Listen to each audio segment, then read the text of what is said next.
Hello students and parents. आज जो हमने वीडियो बनाया है वो उन पेरेंट्स और स्टूडेंट्स के लिए है जो 10th स्टैंडर्ड के एग्ज़ाम को क्लियर करने के बाद 11th स्टैंडर्ड के एडमिशन्स के लिए ट्राई कर रहे हैं।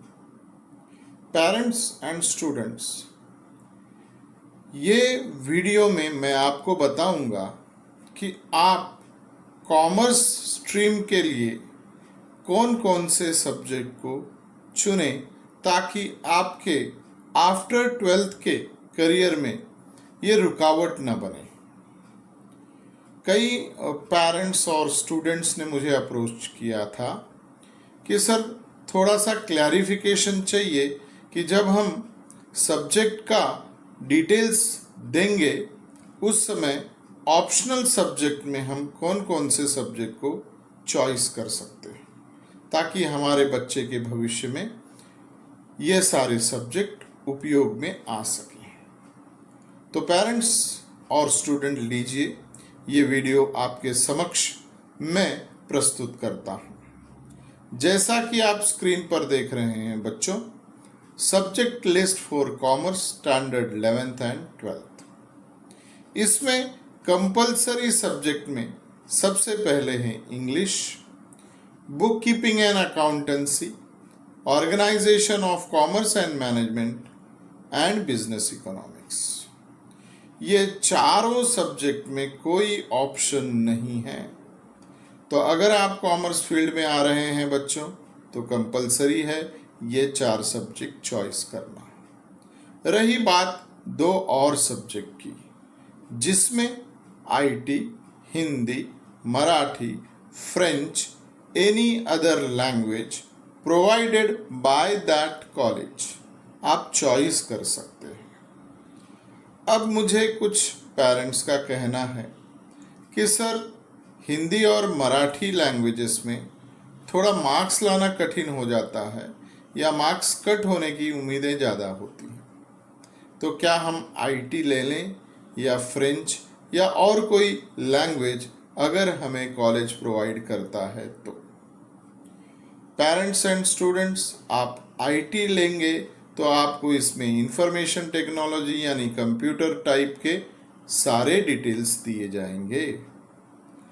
अब आईटी का जो एग्ज़ाम पैटर्न होता है वो 70-30 रेशो का होता है। 30 मार्क्स प्रैक्टिकल के लिए होते हैं और 70 मार्क्स आपके एग्ज़ाम में पूछे जाएंगे। आईटी के एग्ज़ाम ऑनलाइन होते हैं।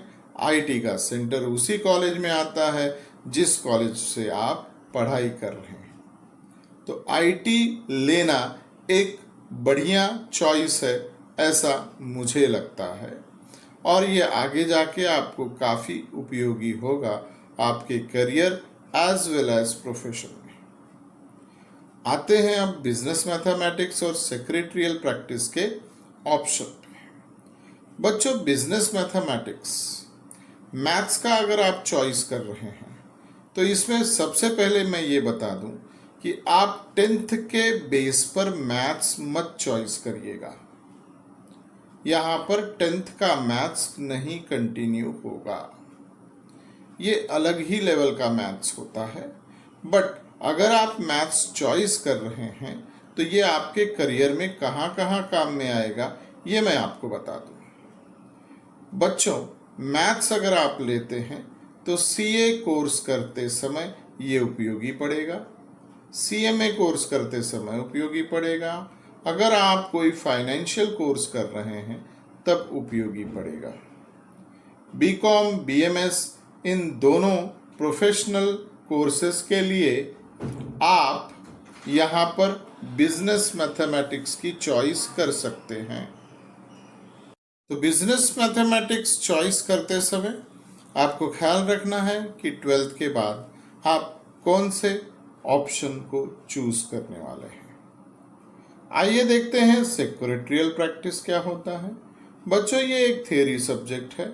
इसमें लॉ या कंपनी के बारे में ज़्यादा जानकारी मिलेगी आपको। लॉ से बेहतर मैं ये कहता हूँ कि कंपनी लॉ के बारे में ज़्यादा जानकारी इस सब्जेक्ट में दी जाती है और ये एक थ्योरेटिकल सब्जेक्ट होने के कारण आपको स्कोरिंग अच्छा खासा देगा, बट मेहनत कम लगेगी। तो बिजनेस मैथमेटिक्स के एवज में सेक्रेटरियल प्रैक्टिस इजी हो सकता है और पढ़ाई करने में काफ़ी आसान है। स्कोरिंग फुल नहीं मिलेगा, बट आपको 90 प्लस तो आराम से ये सब्जेक्ट दे देता है, लेस देन मैथ्स के हार्ड वर्क से।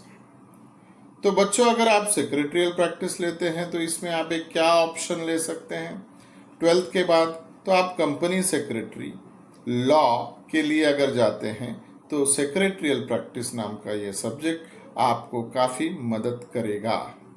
सो I hope parents and students, आपके जो भी डाउट्स थे वो क्लियर हो गए होंगे। अगर आप मुझे ये कमेंट बॉक्स में कोई डाउट पूछते हैं तो उसका रिप्लाई तुरंत मिलेगा। सो पेरेंट्स, यदि आपको ये मेरा वीडियो अच्छा लगा हो तो सब्सक्राइब करिए, कमेंट करिए और शेयर ज़रूर करिएगा। तब तक के लिए thank you so much, take care and all the best.